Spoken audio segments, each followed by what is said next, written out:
Hi, welcome back. New TSFS podcast. I'm feeling good. I'm feeling more like myself, okay? Been a rough 2025 for a lot of us, but behind every cloud, there's a beautiful sunshine, right? Is that it? Silver lining behind every cloud? Oh my God, I'm sounding like Teresa Giudice, right? I mean, what does she say? What are the sayings she always says? Anyhow, long story short, she never gets one blessed one right. Here we are. Welcome to my show. Can we conquer the English language? No, not on this podcast. We have a lot to get to. A lot. Okay. So obviously, I have been leading the charge in breaking a lot of this Welcome to Plathville news. It is sad and depressing. It is not good for this show.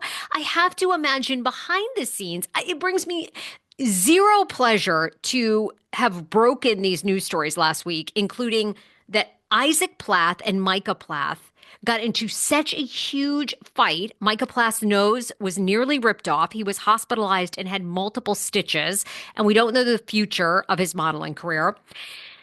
Micah and Veronica have broken up. Ken and Kim Plath have broken up. Kim is still drinking, went to Lydia's wedding, indulged in some hoochie, even though she just got a DUI a year ago, like a horrible DUI, like twice the legal limit. Poor Olivia Plath, the end of her wedding was a nightmare. Now she's all over social media living her best life, but we have some major updates from breaking that news, okay? And it seems as though the show is moving forward. All right. We have not heard of a cancellation. I don't think there's going to be a cancellation.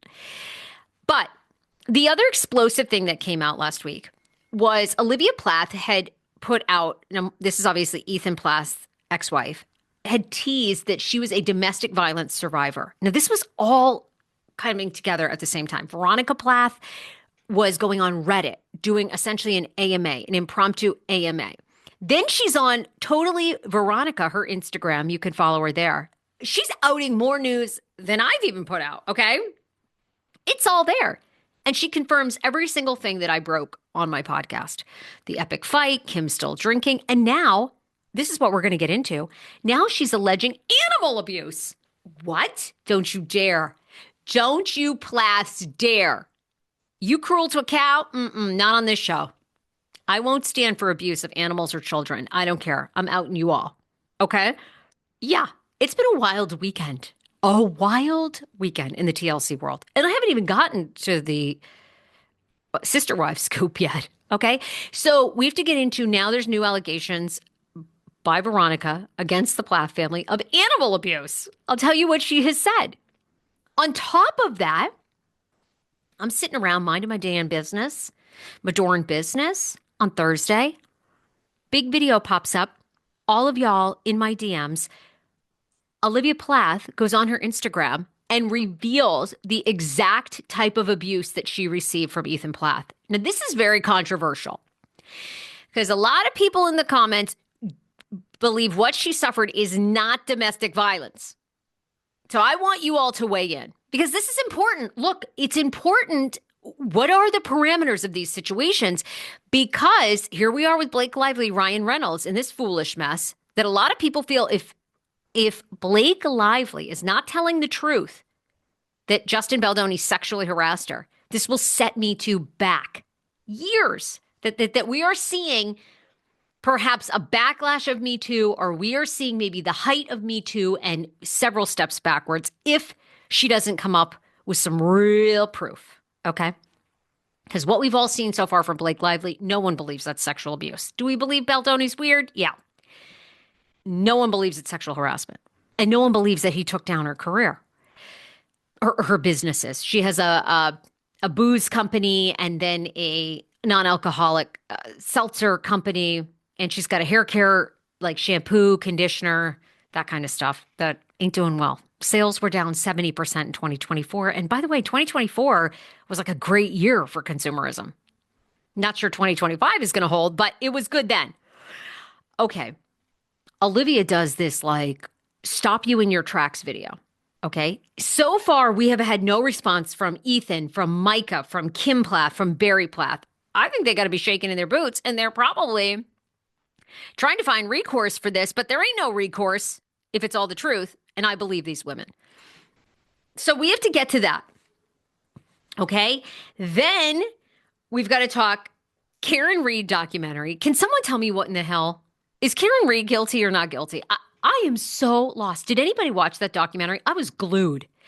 And y'all know I don't love true crime as much as I did several years ago. It's depressing. It's sad. I did a true crime podcast. I hated doing it once I got in it, like seeing how much the neighbors, everybody was impacted. It was so tragic. It's not for me. A lot of people are doing the Lord's work because they're doing cold cases. They're helping families that really want help. The podcast I did was not that. So I kind of just have gotten away from it. But the Karen Read one, y'all, is she guilty or not guilty? I want to be on the jury. I don't know what in the heck is happening. I need Alan Jackson, her like rock star LA attorney, to be on my podcast ASAP. Mind blown. Okay. And we also have to talk about Sister Wives. Sister Wives is the incredible shrinking cast. They're tiny. The incredible shrinking cast. So many of the cast members have lost epic amounts of weight. Epic. I'll tell you now who says they've lost 40 pounds. And also people got a lot of opinions. A lot of opinions about Christine Brown Woolley. She is pushing her new Airbnb in Utah so hard. She's giving away signed copies of her book. She's doing a tour of the Airbnb. A lot of people are going, girl, what's going on with that Airbnb? Is it working? Is it not working? What in the world? Okay. So we're going to talk about all that. Oh, and Cody and Robyn spotted in the wild. Robyn also lost so much weight, so tiny, shrinking. Okay.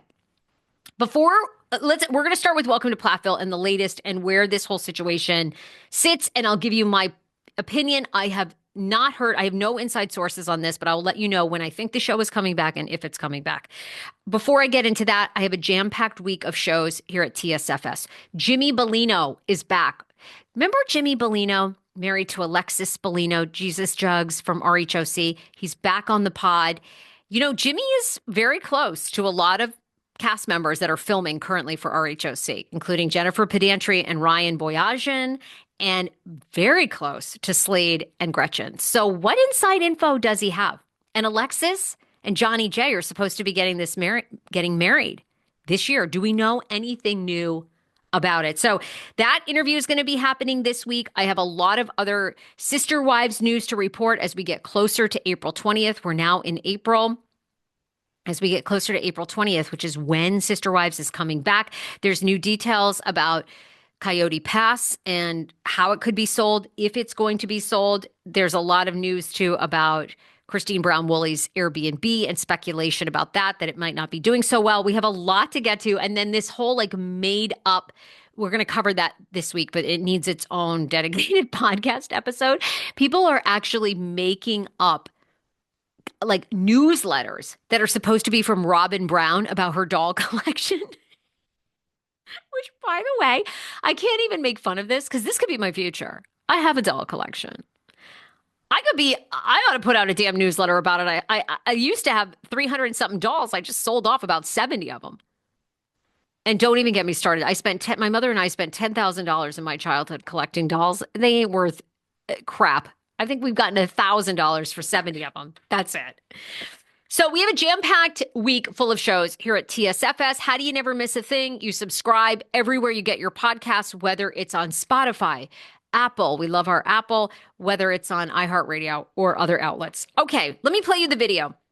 Olivia Plath, while all this stuff was going down, and I basically got you up to speed, okay? I broke it last week. Various sources came to me. You all already know this. The only reason they came to me is because you guys listen and the podcast is popular because of you. Okay, that's the only reason that I get any scoop whatsoever. So essentially what these insiders said was, you're never going to believe it, but there was this huge epic fight at Lydia Plath's wedding. After the wedding, underage drinking was happening, allegedly by Isaac Plath, and Micah's nose was nearly ripped off. To this day, nobody knows what the fight was about, but now it's been confirmed by Veronica all over Reddit, all over her Instagram. It's fact. So nobody knows the future of Micah's modeling career. According to Veronica, she doesn't think he has one. They are broken up. And she's now spilling tea. Okay, so Olivia Plath goes on her Instagram last week and says she is a survivor of domestic violence, but she's looking for the correct words to say about it to describe herself. And then she's also saying she has to navigate her NDA with the network past contracts. So why is Olivia saying all this now? It's because she's really not going to be on season 7 much of Welcome to Plathville at all. Okay. She's going to be brought into a few scenes. Potentially, she and Ethan are divorced. She lives in Washington, D.C. now with her new mans. Ethan has moved back to Georgia, is with a girl. Actually, I don't know for sure if he's moved back full time. He was in Minnesota. He met a new girlfriend. He has a new girlfriend. They're still together. We'll see how it goes down. Okay. Then Olivia Plath, a day later, pops up on IG. The video is up on my TikTok at the Sarah Fraser Show and on Instagram, same place, revealing exactly what happened. This is what went down. I want to expound on a post I made a few days ago talking about domestic violence and abuse. One, for clarification of what I experienced, and two, because I think our society at large treats it as if, you don't have a ton of bruises, must not have been that bad. And I understand that domestic abuse, domestic violence is a big, broad, generic, scary word, but there's a lot that falls under that category. And diminishing other kinds of abuse that aren't physical keeps women in dangerous, harmful situations. About a year before I got divorced, I started journaling and writing down the things I was experiencing because I knew I wasn't being treated well. And I literally wrote in one of my entries, I think I might be experiencing abuse, but I'm not sure because I didn't have bruises. And I didn't think people would believe me because as a woman, it's hard to gather and show and provide evidence if it's not physical bruises. But here is a short and complete list of some. She kept a journal. Experienced in my relationship that are domestic abuse and violence. He threatened to shoot my friends that he called out by name, that he thought were influencing me to be more liberal and open-minded. The morning we broke up, he told me he was buying guns to restore order. Later told me he never bought guns. He just said that to scare me. People saw half of this on TV when I went back to Minnesota to get divorce papers signed, when he slammed a chair into the bar, which he slammed things like that and made himself very physically threatening a lot. But what was cut out and didn't make it was him looking me in the eye and saying very low, very calm, be very careful what you say. To which I said, peace out. I'm not okay being verbally threatened. I made sure I was meeting with him when there was cameras there for a reason. In arguments, he would refuse to let me leave the house. He would block my car so that I was not able to leave. One time in Italy, when I removed myself from an argument where he was cussing me out and was drunk, he took the door off the hinges angrily and refused to let me be by myself in a room. Hell no.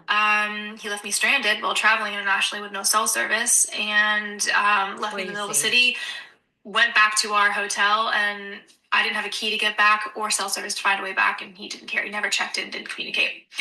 He would back me into corners, he would cuss me out, he would spit on my face, and anytime I threatened to call the cops on that, he would say, I didn't hit you, you have nothing on me. He also told me I would never find better and that everyone would treat me that way. And I know for a fact that's a lie. And if you are a woman in a relationship where you know you are not being treated right, you know that you are not being treated well, you're scared and you are fearful, just know that there is better, that even if you're not with somebody, you can treat yourself better than that. You deserve better than that. I know that the system is not built to support women and it lets women down all the time, but there's support here on this page and with so many other people in the comments that you can find that have gone through similar things. Okay. Oh my God. Well, first and foremost, I 100% believe her. I find Olivia to be very credible. Her page, oh my God, the debates. People think he's a victim. It's 50-50 of people that believe her and support her and women that don't. By the way, I agree. There's a lot to unpack on this video, okay? This is what people are saying online. You can yell and scream all you want at the podcast. Don't shoot the messenger, although y'all do. Okay. This is what people are debating. Is she really a victim of domestic violence where he didn't hit her? Okay. Here's where I think he took it to the level of domestic violence. The spitting in the face. That is such a violent act, such a violent and I think just demeaning, rage-filled act for a man to huck a loogie in a woman's face. To me, that is the equivalent of hitting. So I say she is a domestic violence survivor. A lot of people disagree. They say because he didn't lay his hands on her, here we go. This is another movement that he verbally and was psychologically abusive to her, but he wasn't physically abusive, where a lot of people define domestic violence. What's your definition? You can go on my Instagram at the Sarah Fraser Show, on my TikTok. Always can email me your opinion and I'll read the opinions. The Sarah Fraser Show at gmail.com. The spitting in the face to me took it to the next level, took it to a very violent level. And the next step is hitting. I mean, the next step to me is hitting too. If a man is taking a door off of, its hinges, and you're in a relationship with him. I mean, everything she went through, the shooting, good thing for her, she kept notes. What? Now, look, I've watched this family since 2019, and there is a level I feel so bad for these kids. Kim and Barry have done a number on these children. And I think in hearing Veronica's stories over the past week and hearing Olivia's, we all have to ask ourselves, what did they witness? What did they witness from Barry? Kim gets a lot of heat, probably rightfully so. Olivia has always said that about Kim from the beginning, that Kim is a walking contradiction, that she wanted those kids to never be exposed to the earth, but also pitched a reality show. She never wanted anyone to drink. She's a drunk, allegedly getting DUIs. That's fact. Same thing with, she's a schemer and a grifter. She used Ethan's credit card and credit, and things blew up with Olivia when Olivia exposed her. But does Barry not get enough heat? You wonder what those children really saw growing up. Should Barry be getting a lot more of the brunt of that? Just saying. I think Kim is not without fault. But I mean, is there a reason Kim divorced him and got away? I mean, is that what those kids grew up seeing and hearing? It is mind-blowing to me what she went through. I think she's so brave. I find her so credible. I think she's done nothing but speak the truth. And I think a lot of people that doubt Olivia need to remember this girl has been through hell and given up everything, including her own family. They're much like the Plaths in a religious cult, only they don't want to be a part of TV. They want that cult to be offline, that nobody knows about, uber religious, the whole thing. And all Olivia has is her sister. Then her brother was hit by a car, killed one of her brothers last year. I mean, I think this woman has done a lot of work on herself, has gotten help. What incentive does she have to make this up? She'd be sued. Like, that's the thing. Like, if these allegations that Veronica, they're not going to be sued. I can tell you that right now. Well, I mean, I can't say it with 100%, but 95. All right. Okay. I don't think they're going to be sued, because if these were false allegations, the Plaths would be all over it. And I don't think you're going to hear a peep. I also do think this show is going to go on. Here's why. A lot of people say, oh my God, blame TLC, blame TLC. TLC films with these families maybe 2 months out of the year, 2.5. Like Olivia said, the confrontation she had, she made sure to schedule when filming because she was afraid of Ethan. The production company doesn't see what happens the other 10 months, the other 11 months of the year. We don't know. Or 9 months, whatever. They film 2.5, 3 months. Okay.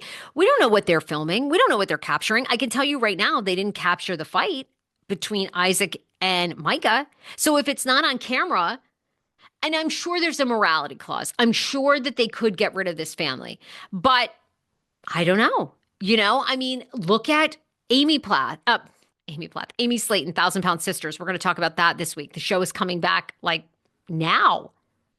We're going to show her camel bite and drug arrest. Girl was in possession with her kids in the car of shrooms and weed with her boyfriend. They haven't fired them. They haven't canned them. I don't think the Plaths are getting canned at this point. I do believe this could be the final season. I just do. And I think the show comes back in July or August of this year. And Olivia Plath. And look, I mean, what's very fascinating about TLC seems to be leaning into now all these people's problems. Look what they're doing with Amy Slayton. Mind blowing. They're actually showing the camel bite. They weren't filming that day anyway, but they're going to show the camel bite, the court, the arrest. They're going to show the drug possession. They're going to actually ask her about it. This is amazing and a new step for TLC. Bravo has done this. TLC has ignored in the past. Kim's DUI hasn't been on. Obviously, I mean, it'll be interesting. Will we see Cody Brown and Christine Brown's custody agreement now? Maybe not, since Truly's underage. But I mean, they've ignored a lot of the stuff that's happened outside of the show. I think only because of public pressure and heat are they doing a Garrison Brown special. Anyhow, I don't think they're fired. I think the show comes back in August. Those are my predictions that I do not have confirmed from anybody and no source. So, a couple of final things. The other thing that popped up this weekend is totally Veronica on her Instagram has accused the Plaths of abusing animals. That's the next level. Yes, you heard it right. She posted this picture just a few days ago. You can see it on my YouTube, and it says, they said the animals liked no one. Funny, they seem just fine with me. Maybe they just cannot stand shitty people, neglect, and abuse. Shocking, I know. In this carousel of pictures of the Plath animals, she shows a dog. The dog has a shock collar on. Oh, Lord. People are going nuts. In the comments, Veronica's all over the comments. She writes, Barry was mad at me that I brought the dog inside. It lives outside by a very busy road, and the dog is scared of the rain. It constantly is covered in fleas and ticks as well. Oh, I should also mention they left it out in a major hurricane that hit Cairo.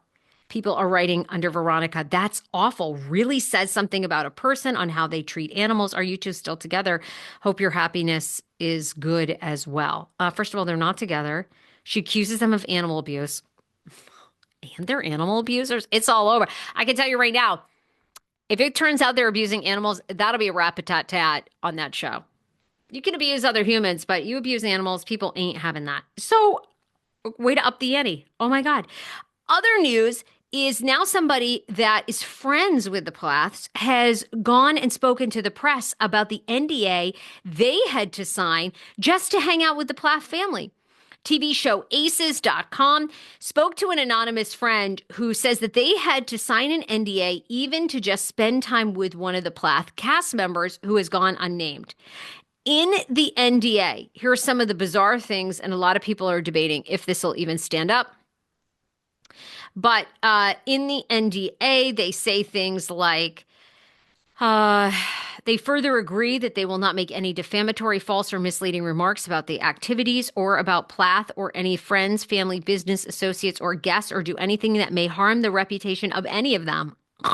One commenter said, I totally understand why most people wouldn't realize how bad this NDA is, but as someone with insight, not a lawyer or student to law, I would never sign this agreement. The NDA also goes on to state that the friend needs to turn over any information that could be negative of the family, meaning, so like if they had a heads up about Veronica, again, I'm using this as an example, this isn't in the article, that Veronica was going to post all this stuff on social media, that they're supposedly contractually need to tell the Plath family and give them a heads up of any negative story. Oh, please.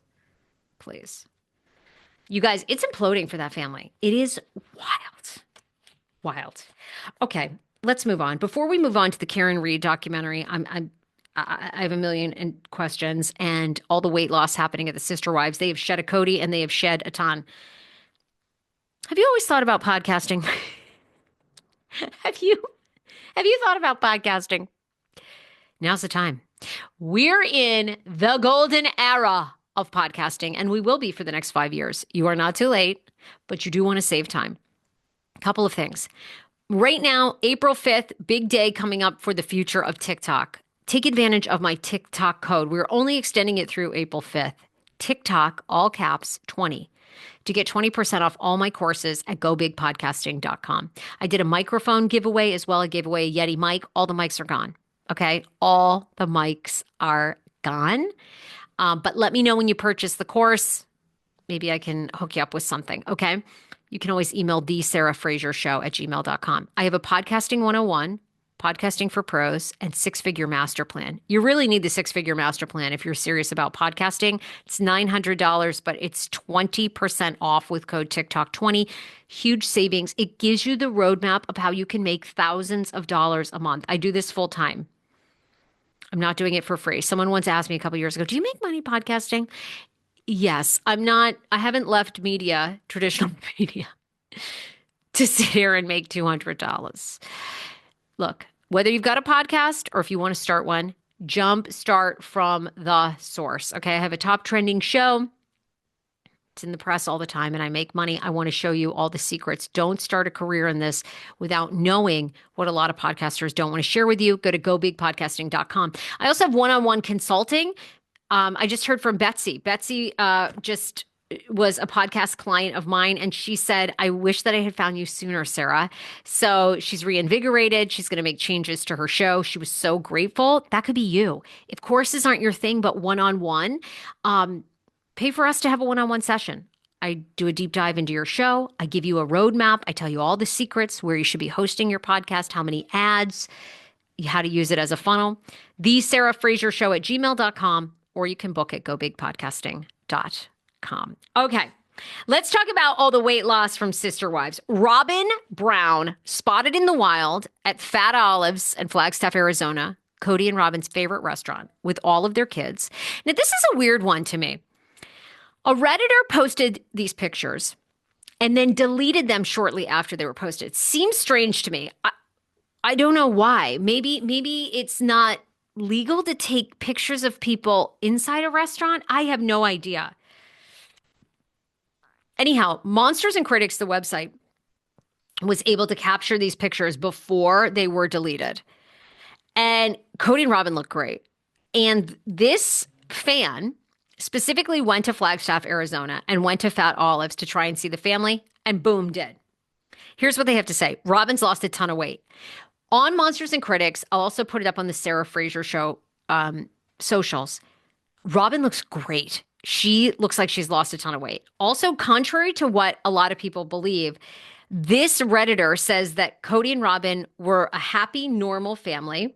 It wasn't being filmed by TLC. They even held hands under the table, and they were great tippers, according to the server. She or he also snapped a picture of Cody and Robyn exiting the restaurant, and Cody and Robyn are full body. Cody's hair is still like the ramen noodle hair, but Robyn looks so good.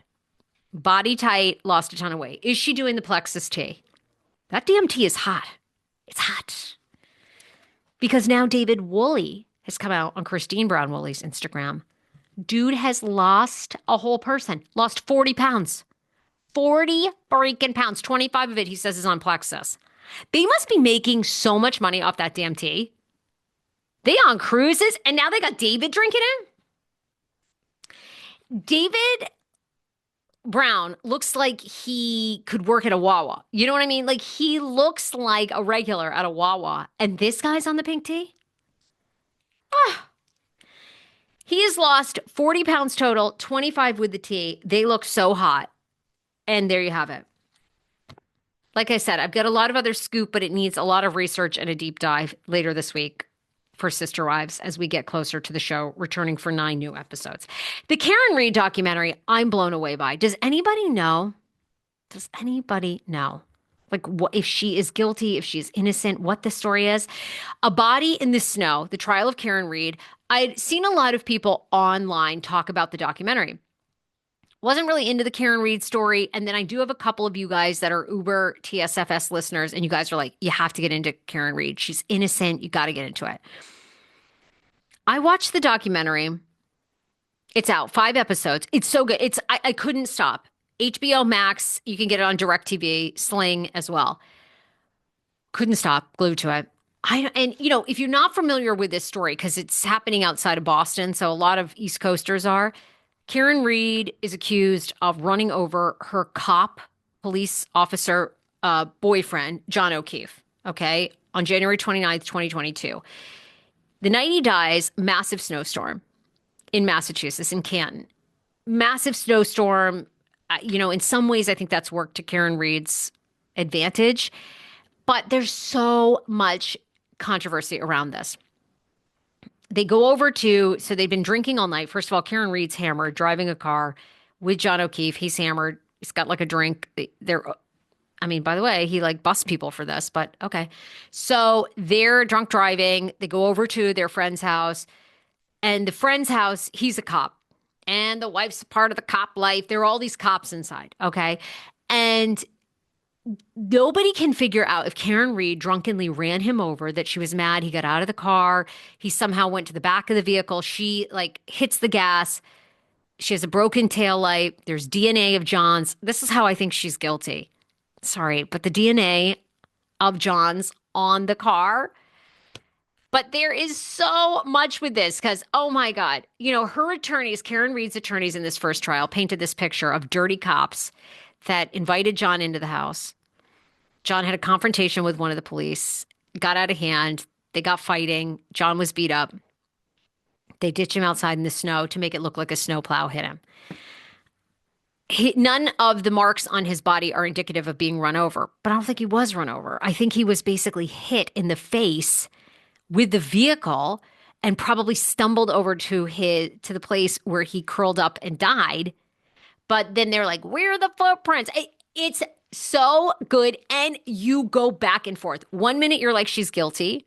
The next minute you're like, she's not guilty. And I think ultimately Alan Jackson, Karen Reed's attorney, paints enough of a picture of doubt. It's like, how can you convict her beyond a level of reasonable doubt that she did it, even though I think she did it? Because it's like, I think the biggest argument, I mean, and the cops do these shady things. Like one of the cops inside, by the way, is like having a texting affair with Karen Reed. So did Karen not want to go in the house and see him? Then got furious, hit the gas. John was behind her, hits her. Does John go in the house, have a confrontation with this guy? He's like been texting Karen, telling her how hot she is. Karen's texting him how much she wants him. It is so layered. I don't know that we'll ever find out. And I don't know if Karen Reed truly remembers running him over or not, actually, because she was so hammered. It's a page 10. It is so fascinating. I don't know. But anyhow, then of course, the cop that Karen was having this like texting affair with, he like ditches his phone the day before the police say, okay, everybody in the house, no one get rid of your phone. I mean, he goes to like a military base, breaks up the phone, breaks up the SIM card, gets rid of everything. So a lot of people feel, now he's also an ATF agent. Is he doing that because he has information on there or inappropriate things from previous cases that could jeopardize those cases? So he's going to get rid of the phone regardless of how it looks, but he didn't have anything to do with John's death. It's so hard to know. It's so good. And the thing is, like, I do think this was sort of the prosecution's point. And of course, Karen Reed's team is like, the police are dirty. They're planting evidence. But the biggest thing is there were, I don't know how many people, 6, 9 people in the house. And it's like the prosecution said, okay, it's been since 2022. Not one person has leaked. Not one person has leaked. So he dies in this house in a fight or gets so injured in the fight, they kick him out into the snow. And by the way, some of these people in the house were his lifelong friends and no one has broken. They looked the parents, John O'Keefe's parents, in the face in that courtroom and lied. I don't know. I think Karen had such a great attorney and these guys were kind of amateurs and he just played them like a fiddle. And enough doubt. But anyhow, Karen's trial last summer, hung jury. They couldn't figure out if she was guilty or innocent. So she's being retried. They're getting ready to select the jury in Massachusetts as we speak, and it's going to be a retrial. There have been groups and gatherings across the country in support of Karen Reed. I don't know. The part about the document, this always gets me too. It always gets me, but I need a psychologist on the show. She's a little too unemotional and a little too giddy for me in the documentary. And I know what people say. You can't, this is the argument that a part of the Innocence Project is making about Scott Peterson. That Scott Peterson didn't murder his wife, Lacey Peterson. He's just emotionally not really available. He just under pressure. He kind of withdraws.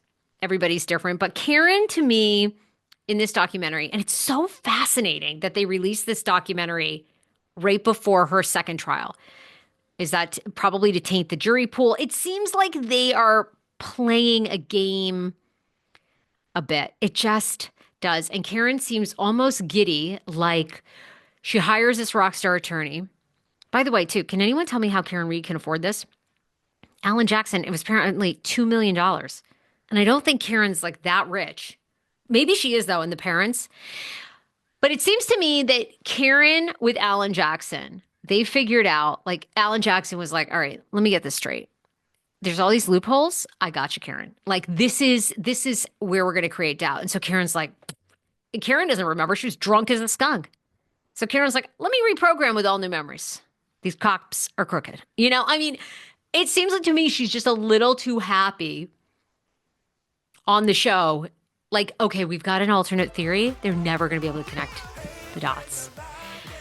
But I have a lot of you all that are fans that believe that Karen is innocent. And I will say this, it's hard to watch that documentary. Now, again, I wasn't a juror. I wasn't in there. I didn't follow it verbatim, but it's hard to watch that documentary and convict her. But ultimately, I once interviewed an FBI agent, and he always told me crime is boring. It's boring, and only a couple times in your career do you get cases, and that might be the Karen Reed one, that are real page turners. It's usually very boring, and it's usually the obvious. Like, it's always the spouse. It's always, like, it's probably the obvious that she ran him over. Okay, and on that note, you tell me. All right, love you guys. Bye, everybody. Full slate of shows this week. We'll talk to you soon.